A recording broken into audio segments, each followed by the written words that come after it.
Excellent.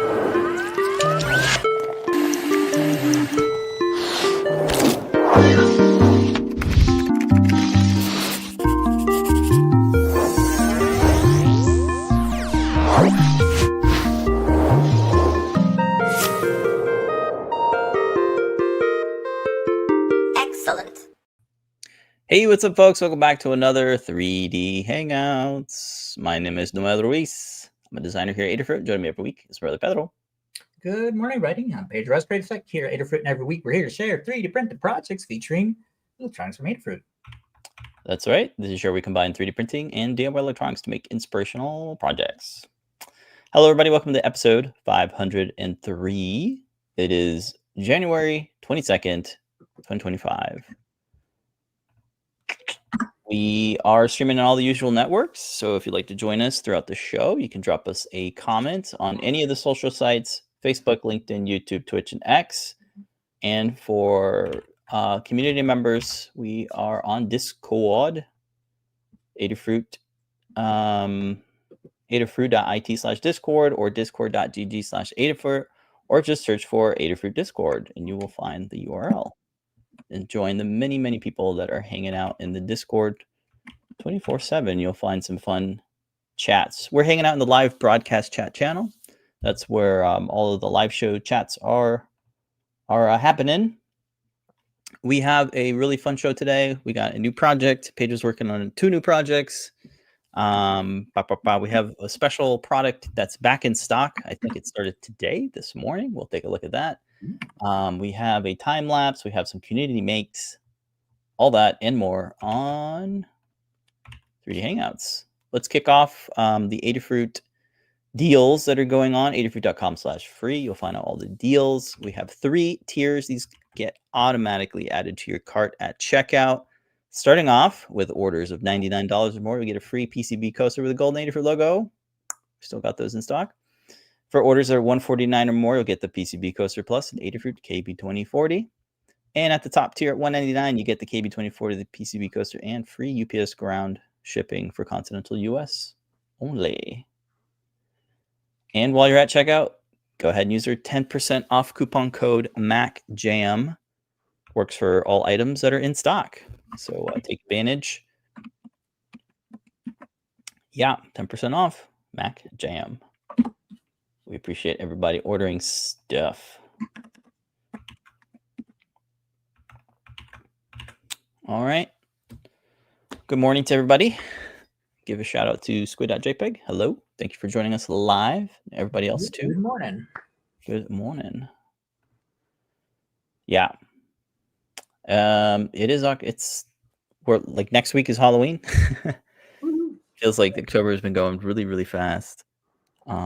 We just had a couple thunderstorms up here. We have nor'easterns, and the weather is getting a lot cooler, and the leaves are finally turning orange and red up here in the north. Be beautiful when you come down. Yeah, I will be up there in the second week of November, I think.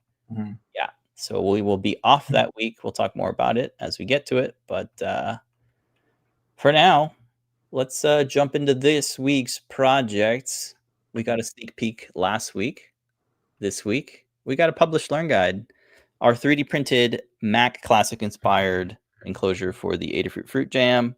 Fruit Jam is right here in the back. We got a print-to-place door that allows you to access all the components. Not a lot in there, just a couple cables and things. You got your speaker, you got your Fruit Jam, you got a couple of cables and a 5-inch HDMI monitor that plugs in directly to the Fruit Jam. Yeah, so right now I thought I'd run fresh off the presses off Adafruit, learn.adafruit.com. Shout out to Foamy Guy and Jeff Epler, who worked on the Apple II emulator. Have you ever wanted to run ProDOS on a Mac Classic? ProDOS. You can. Yeah, I think it's called ProDOS. I might have said it wrong. We can kick a peek. But this is running a special, what would we call it? Firmware or emulator that's a part of the Apple II emulator. I'm trying to pull up the Learn Guide here. It is called, scroll down, Total Replay, which has Mm. hundreds of games in one big bundle. So you can just download this from archive.org, and it has tons and tons of games like Dig Dug, Qubit, Joust, Mr. Robot, Load Runner, on and on, 500 plus games. It's a really nice emulator because it's just kind of cycling through like little screensaver type things Oh, how to cool. emulator. It is super cool. We'll take a look at the guide. But mainly our guide focuses on how to put this together, and then it's up to you to figure out what do you want to play on it. Do you want the Pico Mac emulator, or do you want to run NES, Fruit Jam OS, Doom, all sorts of fun stuff. And because we have all sorts of different UF2 files, you can just drag and drop and load a whole new type of emulator or firmware. I wanted to have access to the Fruit Jam's boot buttons so that you can go into bootloader mode, because that's how you kind of get your firmware installed. So that's why I opted in to create this, what I think is pretty cool, this print in place knob that has a latch mechanism that locks the door, and it gives you instant access to those boot buttons. So you can quickly get into the bootloader mode using the boot button and reset, and then you can drag and drop different firmware on it. It's got the on-off switch here now, which was new. Let me turn it off and then turn it on. You'll hear a beep. There you go. That's did it give me a thumbs up? That's funny. So here's what the Total Replay boot's like here. And then one of my favorite things is I'm going to actually turn it off right here. So we turn it off. This is an actual SD card adapter that takes a standard SD card and turns it into a micro SD card, and that's what I'm using to kind of reposition the SD card slot from the Fruit Jam to the front here, because this is where the floppy drive was originally for the original Mac Classic. So this right here has the Total Replay file that has like 500 plus games, but without it, I think it's just going to boot into normal Apple II emulator, which I think includes ProDOS. Yeah. So it doesn't really have like a splash screen, I don't think. It just kind of loads up and says Apple II ProDOS version 2.4. And then you can, run programs or do, what do you call it? Do basic programming on it. So it supports keyboard, USB keyboard, and yeah, this is the Apple II interface, I suppose. I have never used an Apple II. I do know how to run Mac OS, but I've never had the pleasure to use an Apple II and or ProDOS. I didn't even know it was called ProDOS. To be honest. I was born in 1986. That'll tell you a lot. I grew up on the 90s classic Mac OS 9, Mac OS 8. I think you know what that means. What's that? That's going to be the next ones after this, after the next power up for these chips. It's going to be, we'll be able to default running like 8.6 and like 9.2. Yeah, that's like, where it'll really hit the nostalgia for me. The CD-ROMs. That's going to be kind of cool. Exactly. That's when we're going to be like, oh, dude. Right. Playing all the LucasArts games and... Oh man, that would be fun. Playing Full Throttle and Maniac Mansion or Day of the Tentacle, which was one of my favorites. Mm-hmm. Yeah, those just had beautiful pixel art. Yeah. So just checking out the Mac 2 emulator. That guide was published, I believe, it was published on October 15th. So I'm just now playing with it. Like last week, last week. So huge shout out to Tim C. And of course, Jeff Epler. You can just drag and drop UF2 files and play with different emulators. One that we just got in that we need to review is the Sega Genesis Mega Drive guide that JP, John Park, is about to publish. We're just going to review it after the show, and I'm going to try it out. I don't have a proper Sega controller, but apparently you can get one, so I might get one. And I haven't even tried NES on here. but I'm sure it'll be really fun. And of Mhm. course, it has support for a USB gamepad like the one we stock. I'm trying to pull it up here. The NES one. Maybe this works with Sega. I'm not sure. It might. Yeah, lots of fun stuff. It's more stuff's coming out, and I have less. Yeah, it is gonna have a bunch of stuff. Honestly, I had so much fun playing Doom on this. It's just fun to have Doom running on this little Mac. It has Roger Rabbit. Yeah, it's Roger Rabbit. Like I said, 500 plus games. Oh my god, it's a ton of games. Some of them are even, I guess, homebrewed because there's no way. I saw Angry Birds as one of the games. Like, there's no way Angry Birds came out in the 80s. Yeah. Unless I'm mistaken, and Angry Birds is a remake. Yeah. Yeah. But yeah. And of course, Fruit Jam OS. We got great games like Tetris and Blink a Snake and all sorts of fun stuff. So you can program your own games, of course. How cool. Yeah, I just love this like little, screensaver going off. I think the NES one also has a screensaver where it has like the DVD logo that bounces, but it's like a, one of the NES game arts that are like bouncing around. There's Frogger, those iconic 80s games like Frogger. There's one that's called Tron that's like the light bikes. I have yet to try it out. I literally just installed it this morning because I wanted to try something different, something with color, because I'm a little over the black and white Mac OS 7 or 6, whatever it is. Yeah, so this is fun. A lot of fun stuff to do with it. And there was recently like a retro computer expo thing, and this would be perfect to bring. Just show this.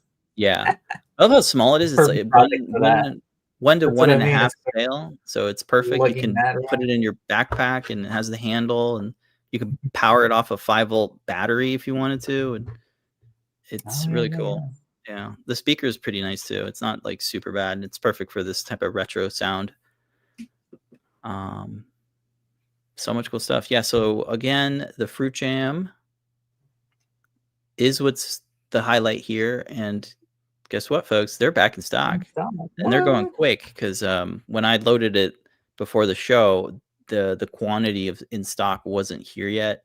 We set a max per customer, 2 per customer, because we want everybody to get a chance to purchase one. But yeah, it comes with the faceplate, the speaker, and some rubber bumper feet. So you got your speaker all set up. And if you do want to build the Mac Classic enclosure, you're going to need a 5-inch display, which you can get from Amazon. Keyboard and mouse, if you don't have one, we have some affordable options.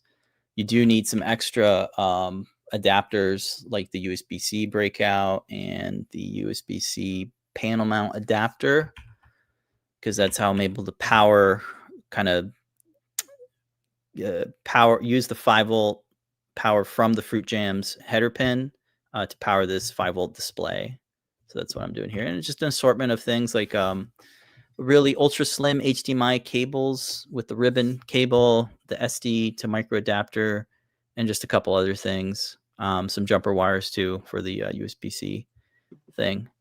Some fasteners as well. You're going to need some M25 and some M3 screws. But you'll be happy to know that the front plate, the front panel rather, is a snap fit, so there's no screws there. And then also the bottom is a snap fit thing. So pretty modular. You could always put in something else if you wanted to, like a Raspberry Pi. So, yeah, if you want to run Emulation Station, this could be a really fun way to do it. Yeah, so here are the CAD files. We have 3MF files and also a STEP file and a Fusion 360 file, which I got to keep reminding myself they no longer call it Fusion 360, just Fusion. I need to change that. Here are all the parts. Yeah, you're going to need a fairly large print volume. I have it here. That's the print volume, just under 180 cubed. So that's good. It's under the 200 millimeter build volume. That's awesome. You could pick whatever kind of filament, but we're big fans of the Polymaker Panachroma. This matte cotton white is a really good choice for these like retro looking beige-ish type of parts. But otherwise, I have some stats on It's about 436 grams of filament. That's about a half a kilogram, so half a spool. And it took the bamboo slicer told me it was a total time of 12 hours 39 minutes, which isn't too bad. You've had some 24-hour plus time lapse prints, and this isn't too bad. But yeah, that's pretty much it. Of course, we have 3D models of all the electronic components like the fruit jam on our GitHub repo. So if folks want to take that and make their own retro-inspired computer, they can use our model. Yeah, I like that little cat animation there. I want to do more of an explosion, but ran out of time. So there you go. You can see all the different facets on that lovely Mac. Nice. Circuit diagram. It doesn't really need a circuit diagram, but just to show you how I'm powering the 5-inch HDMI monitor. I'm using the 5-volt pin and the ground pin, and just bring those into. I'm just using a jumper, like the silicone jumper wires. I just cut off one end and then soldered into these 2 pins, and you can plug in an HDMI monitor via USB-C. It's really nice because it's got that vertical plug. It made the build really easy. Nice. But yeah, it's nice that the Fruit Jam has some header sockets, so you can plug in some extra stuff. For me, I just needed the power, so that's a good way to use it. All right, the assembly. Just like as a background note, this is my first attempt of using iPhone to get all the assembly photos. Normally, I use a Canon 5D with a Honkin 24 lens. It's just a big, heavy thing. I haven't moved yet to a mirrorless camera, DSLR kind of thing. So I just used my new iPhone for all the assembly photos. I think they came out pretty good. So yeah, not bad, right? I think they're all around 4K or so. Some of them are a little bit smaller, but that's because when you crop in. Yeah, I cropped in. But I'm still learning. I think they're still sized appropriately for seeing exactly where things are. Let's see. Do we want to walk through everything? Not really. I'm just gonna skim through it. Yeah, some highlights is because of the size of the build, I did need to create my own Pico blade extension cable. Yeah, so we sell these 2-pin matching pair of Pico blade cables, and they're only for their mini oval speakers that comes with the Fruit Jam, and we tend to use this speaker a lot for our props. But the cable's kind of short, so I needed to make a bigger one. So I kind of wish we had like an extension cable that was pre-made. These are the only 2 things you need to solder, is these jumper wires to the USB-C breakout, and of course the Pico blade extension cable. But otherwise, that's all the soldering you need to do. Everything else just kind of connects together with these adapters. There are some screws needed, like the latch. I couldn't figure out a good way to create a latch locking mechanism that didn't need to be printed in 2 pieces. But for the most part, the main case is like 3 pieces that print together. You got the main enclosure, the door, and then the door knob. And then that latch bit is just a separate thing that you screw in. And I kind of didn't want to create too much like feature work to make it so that the latch would like snap into the knob. So I'm just throw some screws in there. You know what I mean? You got to make that judgment call when you're designing. You're like, man, I'm already 36 hours into the design. Let's use some screws, So that's the executive decision I made on that one.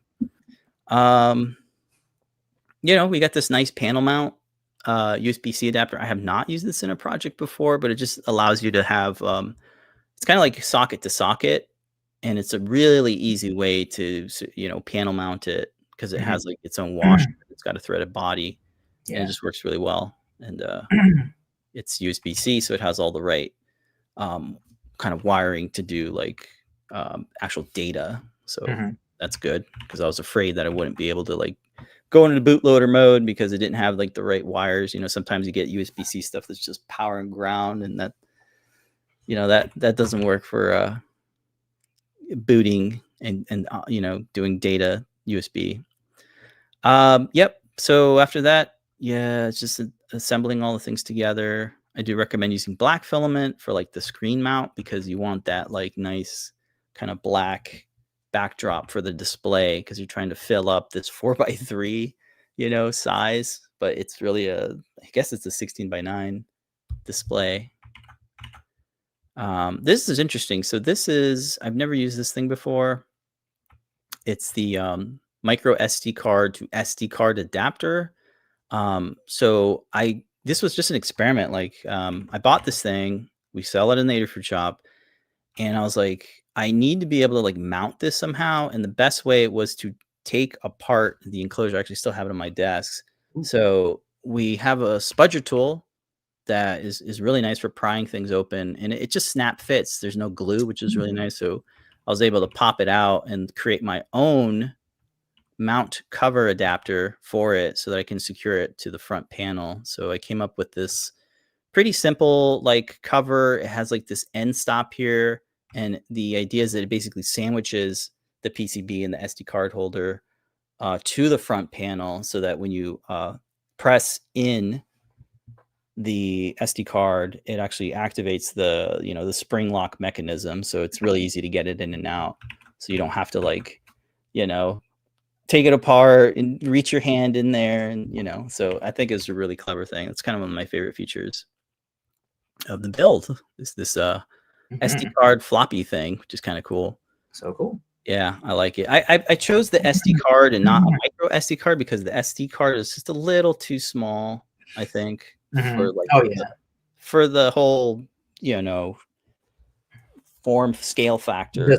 Exactly. So that's why I went with that, and I'm glad we sell these that are very modular, easy to take apart, and throw it in your project. One of the cool things about the display, I'm glad I picked this display because it has built-in soldered standoffs, M.2.5 standoffs, and really this display is like designed for Raspberry Pis. So I was able to reuse those standoffs to secure the USB-C breakout, which I needed to power it off of the Fruit Jam. So ideally, you would have a USB-C cable that converts into the two jumper wires, but we really don't have a way to do that. And I found this to be the easiest way to do it, because once you're inside this kind of confined bezel of the front panel, you need a slim right-angled everything, right? So that's these slim USB-C cables that we just got in the Adafruit shop a couple weeks ago was perfect for this build. Shout out to JP, because he used it in like, I think those platform boots. He needed a really slim right-angled USB-C cable, and these are the slimmest I have seen. They are so slim. So yeah, that's what's going on there. Yep, just putting it together. There's the slim USB-C cable I was talking about. Even though we have right-angled slim HDMI cable, it still sticks out. So I had to do like a little notch right here on the front panel to accommodate for it. So that was one thing that was a little like not slim enough. There you can see it here. I had to create this notch. Just barely was able to fit, like literally like 1 or 2 millimeters, and I didn't want to go and scale the whole build just to accommodate for this stinking HDMI cable. But it still worked, and I'm glad it worked out. Yep. So the main two things get attached together. This was kind of a challenge to design, but I think I got a good handle on it. It's the main, the lower base gets attached to the main enclosure via these cleverly positioned M3 mounting tabs or standoffs. Where you have the standoff that you need to like have floating in the air, and the technique is to just kind of put a draft angle on the bottom of it so that it's at a 45-degree angle. But this one was a little weird because the screw has to have like a flat surface. It ended up working just fine though, without any support material. So that worked out really well. Yep. So those 4 screws attach the main 2 pieces together. This was also a new thing that I came up with, is this switch clip thing. Like I figured out how to do a good switch with the fruit jam case. This one, because of it's not split in halves, I needed to create a separate little retainer clip that has like a little groove that will keep it. What we're trying to do here is we're trying to keep the switch from falling out, but also have the ability to slide from the left and right. So the way I was able to do that was with this little retainer clip that has a little 45-degree groove so that I can fit it in and then slip that retainer in. And now the switch cannot come out, but it can still slide left and right. So that was a kind of a clever thing that I had to come up with. And allows you to turn the fruit jam on and off. So that's the situation there. We've done speaker holders before where we just create a cavity and it just kind of holds in place with friction. You can use you can peel off the protective cover and then adhere it to it, but I tend to like rip things off if I ever need to. So I just have like this bad experience of like I'll adhere the speaker to a surface and then like I need to make an update and I take the thing off and the speaker rips off, excuse me, because comes off with it. Yeah, it's kind of like a one-time use. So that's why I'm like, I'm not going to do that. I'm just going to either use mounting tack or use friction to keep it in place. Other than that, the front just snap fits like that at the right orientation. And then you can kind of set it on its side and then start connecting all the extension cables together. So the Pico blade extension cable, the USB-C cable for the fruit jam, which you can see is also the ultra slim right angled USB cable. There's the SD card adapter that plugs in.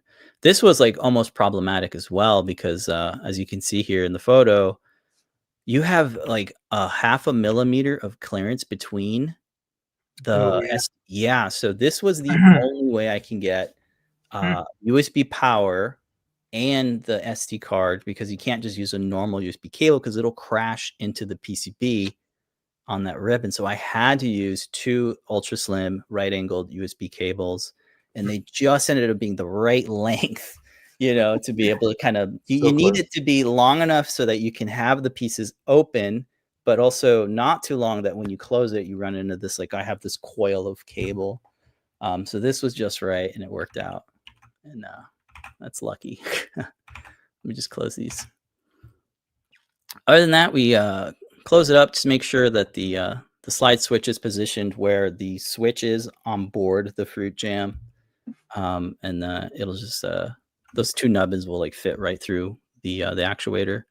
And the last bit here is, it's really hard to get a photo of this because like once the fruit jam is inside, you can kind of peek your head in there, but to get a camera lens inside the enclosure is a little difficult, but that's why I put this little red line here. It's like, plug it into the 5-volt pin and you can just see it too because it's labeled on the top row of the header pins. You can see the 5V label and the G&D, which is ground. So you just get those jumper cables from the USB-C breakout to power the HDMI display right in there. Close it up. Pop in your SD card. For the software page, it's kind of like pick your own software that you want.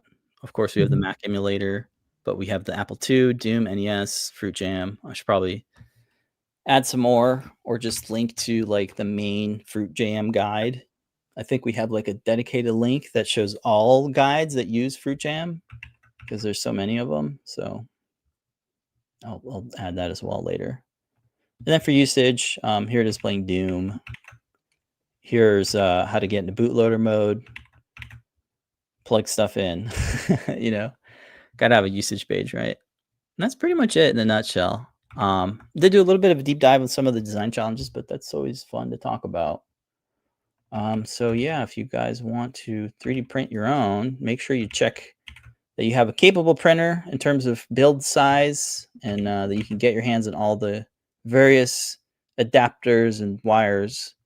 I guess it is an intermediate. I'd say like a beginner could do it, just that it requires a little bit of soldering, for the USB-C and the speaker cable extension. Yeah.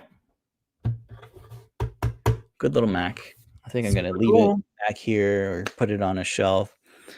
I still watch Mac Break Weekly. And I love that they have their original Macs, like running the flying toasters as a screensaver in the back of their videos. It's always cool. I don't know, little details. Like I wanted to do a multicolored Adafruit logo here. Oh, I have just the 4-color now, AMS. So I could do like a little sticky add-on here that print 4 colors. You can do like red, yellow, green, and blue, I guess. That would be kind of cool. Yeah, I also thought like maybe I'd like put some signatures on the inside of the Macs. I know that was the thing for the Mac, but I'm not that vain. I don't care. Yeah. Yeah, I didn't talk about the rubber feet, but I just kind of stuck these bigger rubber feet. I know we sell rubber feet, but like I needed these to be a little bit extra big because these are about the same size as our rubber feet. The heads here. I didn't countersink these. I guess you could still go in there and do that, but I like these rubber feet. They're a little bit bigger. But yeah, folks can add their own rubber feet, of course. Yeah. Let's see. I'm just gonna check in on the chat. So, anyone have any comments or questions about the build? I think everybody's quiet. The C64 emulator, says Januski, would be cool. Agreed. Yeah. I'll have to pick these. This is one of my favorite enclosures so far of the year, just because like I've always wanted to make something that was like a retro Mac. I think we talked about our very first Mac project was a Pi, but like I think it lacked some of the details. It was a Halloween. Yeah, no, that was the second one actually. The Halloween one was just an image gallery, slide thingy. It had no working, emulation. It was just here's an image. Oh wait, yeah, you're right. Right? Yeah. The image for it. Mm-hmm. Finding all the stuff. Now it's all bundled together, which is great. Makes it jam packed. Yeah. So, yep. Mac Jam is the coupon code if folks want to pick up pick up a fruit jam, get 10% off your order with our coupon code, and all the other things too. Is that a pig? I think that's a pig. Yeah, pig pen. Whoa, that looked like the Adafruit Bloom Space Cadet. I'm just like getting a history lesson on all the iconic 1980s games by just looking at this. So that's super cool. Wow, man, these graphics actually pretty good for the time. Yeah. Tubeway. Yeah, I know. There's 500 titles, so amazing. Another thing I'm hoping to test out the X286 emulator that Jeff is working on. That would include maybe a build of Duke Nukem, which I remember playing a lot on our Performa Macintosh. Yeah. Back in 93 or whatever it was, 95. Yep, getting closer to all those. Yeah, Marathon. I'm playing Marathon on here. That'd be super cool. Yeah. Play Power Pete. Yeah, that'd be cool. But these are great to kind of rip down memory lane. All right, so that's the this week's guide. Real quick, I guess we can look at Tim's guide for the Apple II emulator. You can see just a couple of images.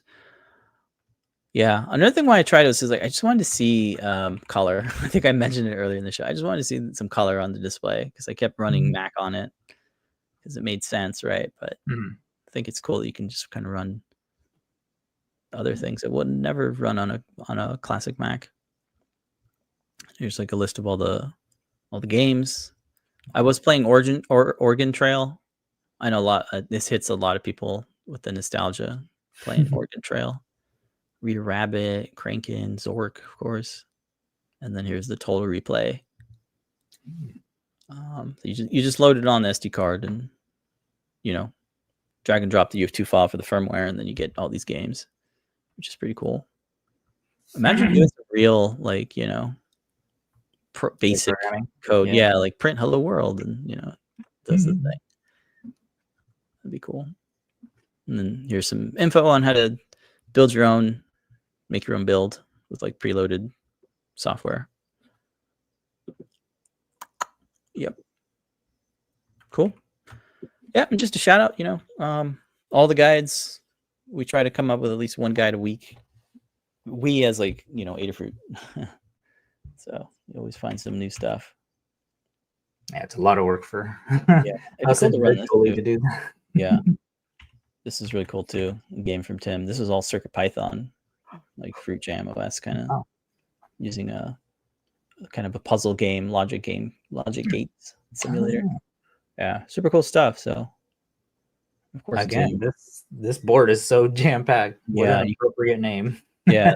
I don't think we've had a launch like this. Yeah, something that's so capable. It's not quite a Raspberry Pi, folks, but it's using the chip. But yeah, it's not Linux, but you can run a lot of different emulators on it, which is pretty neat. Exciting. Yeah, so there's Fruit Jam. Get them while you can. Somebody bought another one. Thank you.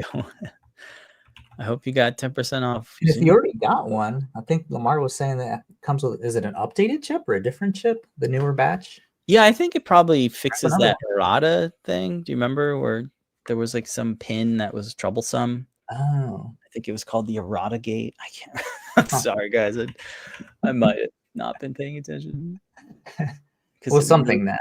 Yeah, it was some sort of pin that was like flipped low when it should have been high, one of those issues. Yeah, E9 errata. Thank you, Tyeth. Tyeth's got the knowledge there. E9 errata. So I'm guessing that was the chip revision update that the Fruit Jam batch 2 now has that fix. I have to order one. I'm gonna need another MagTag for this prototype we're about to talk about. I feel like the MagTag was in stock yesterday, and then today it's not. So I already ordered, but just one. I should have grabbed two. I see. I had one fry on me. Oh no, how'd that happen? I still got my old faithful here running. The old one? And no, it's a 2025, but it's like it's a 25. Yeah, I have a battery in there. It's just running the weather CircuitPython code from Carter. Yeah, no, I wanted to wait until another one came in because I like the weather one so much. I had it on the fridge. Able to just glance over it without it is nice. Looking at the watch or the phone. It's right there. So I guess we can jump into this week's prototyping. Go right into it. Another, I think it was a Kickstarter, or was it just a project that Brent Lamar found? It was like a pool notifier.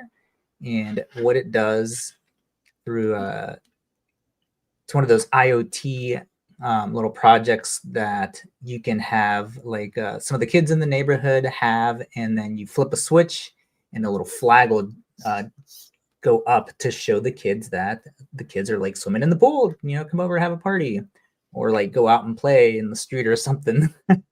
So a nice cool visual way for the kids to know that they're home from school, they're done with their homework, and it's time to party in the pool or go outside and play. So this is using Adafruit.io. Jump over to my web guide. Was it this one? No. Oh no, we didn't set it up. We could just use remove this one. Yeah, and remove that and just add it in. There you go. All right, so what do we got here?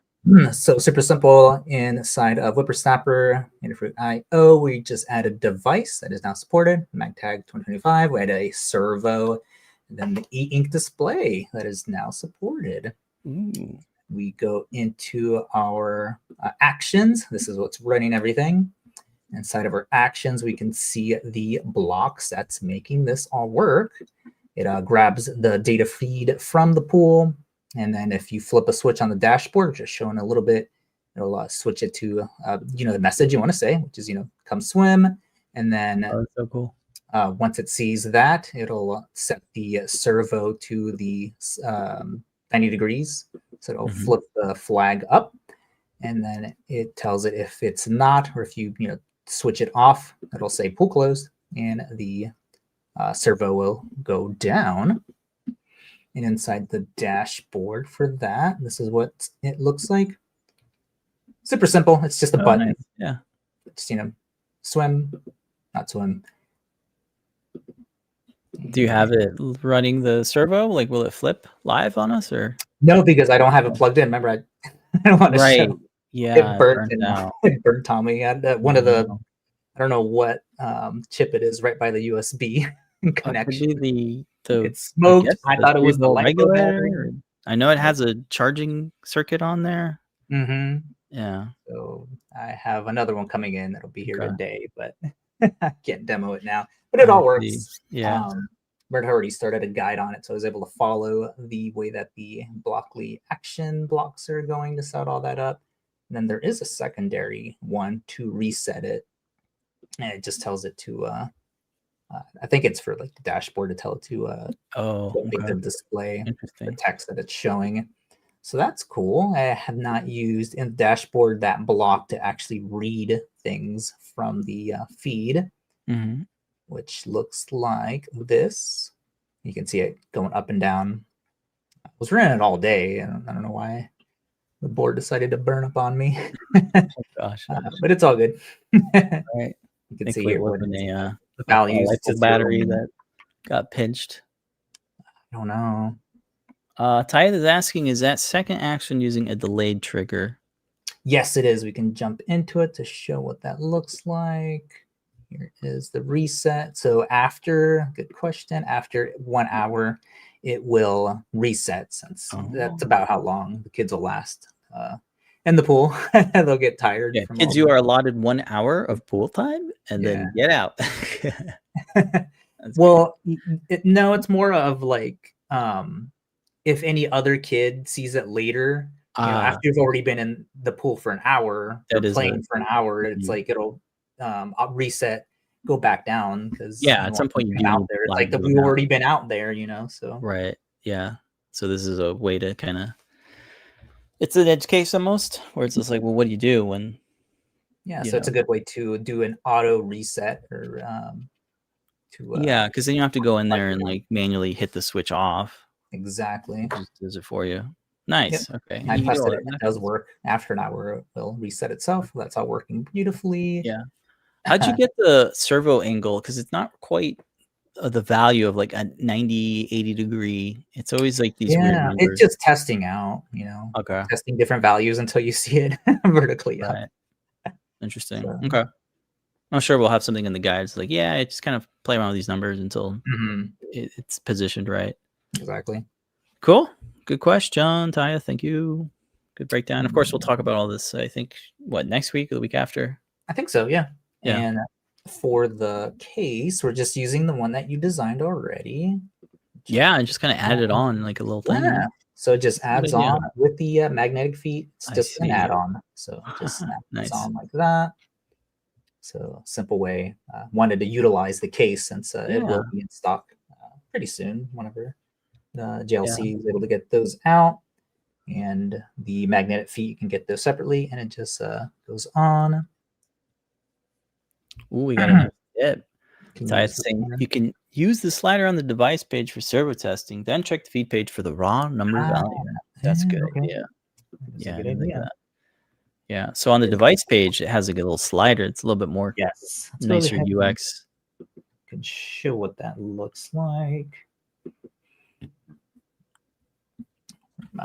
Which scene are we doing? The web or guide presentation, I believe. Yeah, there we go. Yeah. Okay. Here's what he's talking about. Here's the slide for that. Excellent. Slide this around. Yep, I know it's not. My board is burnt. It's not actually connected. No, it's a good thing.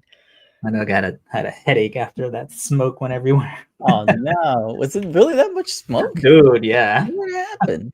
Did you have like a visible cloud of smoke? I'm like, what does that smell? I looked down on it because I was like attaching. What kind of power supply were you plugged into? Just your laptop? It's just a laptop, USB-C. I have questions.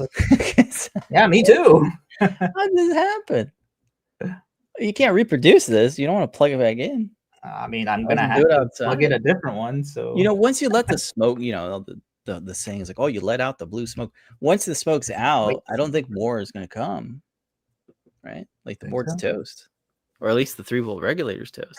Let's find out. Oh, he's gonna do it live. All right, let me go to the 2 screen. Make it bigger. Let's find out, bro. All right, Paige is gonna plug in his MagTag. Just open your window. Well, I'm not going to be in here for the rest of the day, so even if it stinks up in here, I'll just shut the door. And it's not like there's wires touching the. There's no wires there. How are you connecting the servo? Is it the 3-pin JST connector? So I had to order another one of those. Right now, it's just like these pins. That I see. It adapts to it. Yeah. Yeah, it's just an adapter for. Oh, what if I plug it in? Yeah. It's not. I don't see any light going through though. Maybe it's. Is it on-off switch? Tried it. Maybe the on-off switch isn't on. I didn't turn it off. Okay, so it's still on. Yeah. Give it the smell check. It stinks. It's once a thing's burnt, it like forever stinks. Yeah, I know. Whatever it is, it's like no. It is dead. Okay. Well, that's a bummer. It works. I mean, I got footage. Yeah, I know you got it working. Okay. All right. I ripped the battery out. I thought it was the battery. I was like ready to see a poofy. So there was battery in there. Okay. I wonder if that was fine. It was cool to the touch. Maybe just trying to plugged in all day because I was testing, setting all the action blocks. Yeah, the blocks. Yeah. And then just physically, seeing how with the caliper, seeing how much I needed to adjust, to mount everything, getting like the measurements for the little flag and all that, and the servo horn. So that's all I was doing. Yeah. Tyeth has another, maybe try using a battery too instead of USB power. He said it helped him with a feather that he blew. Oh. I don't know if you want to risk it. It's too much to take apart and go grab a battery. Yeah. The next prototype. All right. I did another MagTag coming in. Next prototype. All right. And the second prototype is a Lamar requested for JP to do an eInk movie player. So it'll be like a slow movie player on an eInk display to I guess refresh every second or so. Yeah. And it'll be powered by got a little Raspberry Pi 5 mounted on there. So got the eInk bonnet, and I got the venting that we said last week, and then it's just a little stand, so any of the cables and whatnot can plug in there with having some room to get plugged into. And we got the USB, and if you need a dongle or something for a battery or not battery, a wireless keyboard or whatever, can plug in there too. And then you got your HDMI micro to plug in there if you want to run your Pi off an HDMI display to set up all your code. Everything just sandwiches together to hold in the 7.5 inch display, or not display, eInk display. So this fits both the tricolor and the black and white. Those are the same size. And then we're using a ribbon extension cable. You can't really see it here. We'll show it when we make the guide for this little extender. What was it, 26 pin or something like that? Yep. That plugs into the 24. Yeah, that plugs into the bonnet. Nice. Seems like a pretty simple build. No soldering, right? Just kind of connect the things. Yeah, no soldering. The bonnet just plugs right on top. Yep. Comes pre-soldered. Very nice. Yep, just plugs in. And a simple little stand for that. So it should be a cool little eInk display. I think there was a one where it pulls images off the internet too. I remember if Tim or somebody made one where it just pulls in images and then converts it to BMP or something to add the grayscaling. So that should be another cool little one. Yeah. I was trying to pull up the bonnet. It's still out of stock, but we do have one of the The 7.5-inch tricolor. That one's in stock. Monochrome's still out of stock, but this is the display. eInk display. Which one did you say you have? The black and white or tricolor? I have both. Tricolor, the black and white one. The one in here right now is black and white to make sure that they both fit. So you can yeah. Let's see. Yeah. Oh, those. Yeah, I think JP's like idea is to use Steamboat Willie frames. Mm-hmm. Yes. So yeah, like Steamboat Willie. I think Umar recommended Tron. Have it play Tron, like very slowly. Yeah. Because the eInk displays have to refresh to right. It's like every frame is a work of art kind of thing. Yeah. Yeah. Ideally, Steamboat Willie will work well because it's black and white. Mm-hmm. So I think all the black and whites, maybe Casablanca or something. Oh yeah. Psycho. What other iconic black and white? The first half of not first half, but like the first quarter of Wizard of Oz. Yeah, and as we've demonstrated, Bruce made a bunch of like the comic book looking images, and those show up really good, like the details that the eInks are able to reproduce. So crisp. Yeah, cool. Looking forward to see it in action. Yeah, so I got these two. They should be ready. Cool. All right. For me, I'm going to work on. I think the discussion was creating an Apple II style enclosure for the Verjam. So I think I'm going to do like a little video for this one to promote it for the Mac Classic case, and then work on the Apple 2GS or 2G something enclosure. Cool. All right. Those are the projects. Moving on to the next segment, we have an interesting time lapse. Sorry, this week's community makes for Timelapse Tuesday is this pumpkin spider, which my wife pointed out. This isn't a spider; it only has 6 legs. Yeah, what's up with and then that? she looked up; it's like a camel spider that have 6 legs. So okay, camel spiders have 6 legs. Spiders have 6 legs. So I guess that's what this is. But super cute little spider in the form of a pumpkin. It's a little pumpkin butt and then a little pumpkin face. Right before the show, Noah, you found out that the designer took the model down and put it up on, I think, what was it? My Manufacturer? My Manufacturer, yeah. So it was free when I downloaded it. It was a free model, but if you search for it, it only comes up on My Manufacturer, and it's $2.88. Not a bad price, but weird to see it go from free and then paid. No shade to the designer. The person who put it together, they're calling themselves FlexiMania is their handle. So what can you tell us about the model?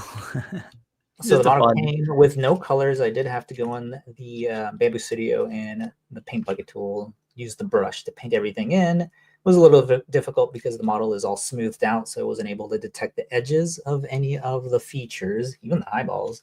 Everything just like is smoothed together, so you had to go in there and meticulously draw a circle around to get the little stem and the eyes and the teeth to get colored in. Not a big deal, just not super, just with the paint bucket tool to just drop it in there. You have to go in there and be specific on painting all that in. Do you feel like the latest version of Bamboo has made the paint tools a little bit less intuitive? Because I found that like I used to be able to just like paint a whole surface, and now the surface is divided up into triangles, so it's like less smart, if that makes sense. You can pick if you want it to be triangles or if you want it to be, I forget what the different options, but you can switch what the type of edge detection that it's looking at. Yeah, okay. I must have missed that option because like I was trying to forget what model I was trying to paint. I was like, this is not easy anymore. And then there's a slider to detect how much of it to paint. Oh, I see. It's kind of like Photoshop's magic wand tool, and you're turning up the tolerance. You have granular control of how much of the section is being affected by the paint. They're by the brush, and there's different brushes too. That's right. There's brushes too. Yeah. I did have to use that to get specific on how to paint like the teeth in, because of, you kind of see it's underneath, so I had to decide on how much of it to actually paint in, and then I was like, I'm not doing the mouth now. Paint in the butt. Yeah. I'm using a one of those gradient filaments. If you can kind of tell here, it goes from like a dark orange to like a lighter orange. That gives it a cool little effect, since only the feet were affected for the darker orange and the lighter orange. And then, of course, I'm using that filament that we talked about last week. Gave it a nice little glittery on the eyes.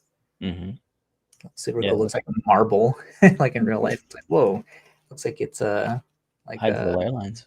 There's that cowy look on it, where like the eyeballs are painted in with all those little reflections in it. Looks like that. Nice. So super cute model that was while it lasted for free. While it lasted, yeah. I'll bring up real quick the what is it called? The my mini factory? Yeah, my mini factory. Yep. So FlexiMania designed this one up. It is a paid model now. Yeah. Nice photos of it. A nice little crocheted pumpkin. I think it's one of those printed crochet textured ones. That pumpkin. You think? No, I think it's a real. That's a real. You can tell there's fuzziness. You see that trend? Oh, okay. There was a trend of. Oh yeah. Every model got that filter for a while. Right. It's kind of like a topology. And topology is like the software, I think. Okay. Very cool. Still have a few days left until the big Halloween, so you can print this out in like 2 hours or so. All right.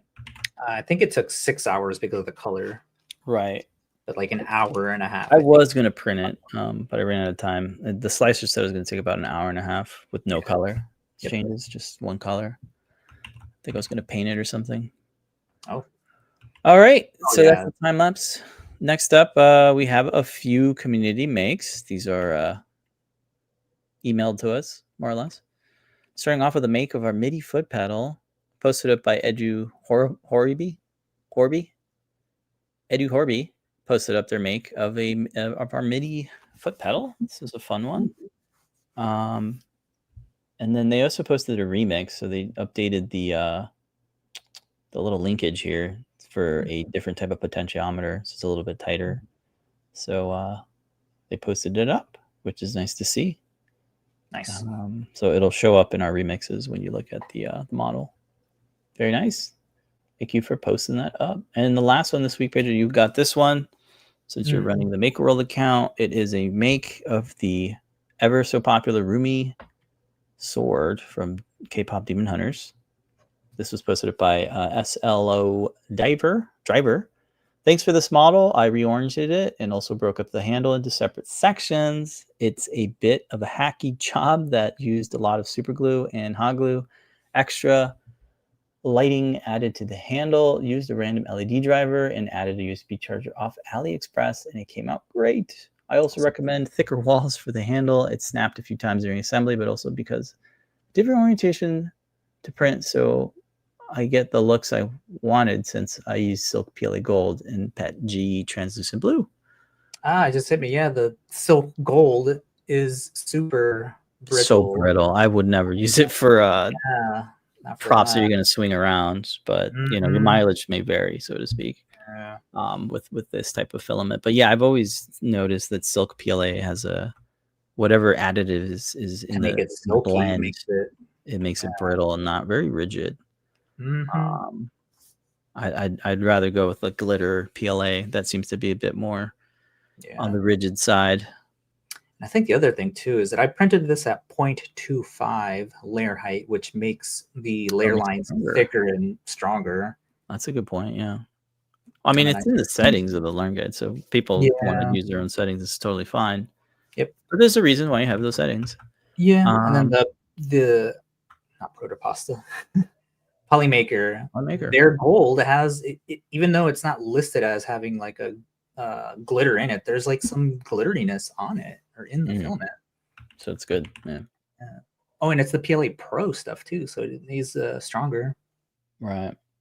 Okay. Well, it turned out good. It's nice to see folks adding their own stuff to it and making their own. And then that comment right down there, it cost me $25 in shipping. Dang it, we forgot to mention that we have a adafruit.com/distributors. That's right. Down here. Yeah. Look at all these. So wherever you live, there's probably a closer distributor. You don't have to order it from us. Yeah.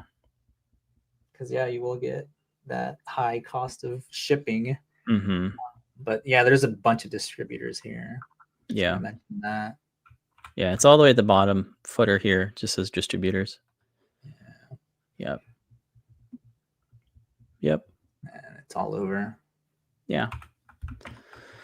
All right, that's all the community makes this week. Thank you, everybody.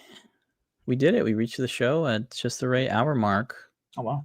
Don't forget, folks, if you do want to pick up anything in the Adafruit shop, we appreciate all your orders. Pick up something new, something featured, something blue, something borrowed. Use the coupon code MACJAM. Get 10% off. We may have another coupon code tonight. If all things go well, we'll have back-to-back shows.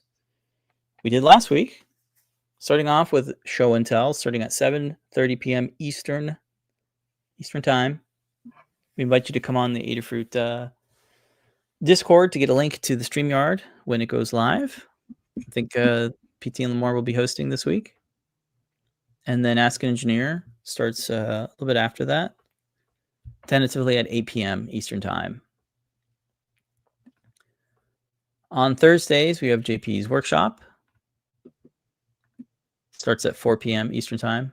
I need to find another because it looks a little weird with the... Yeah.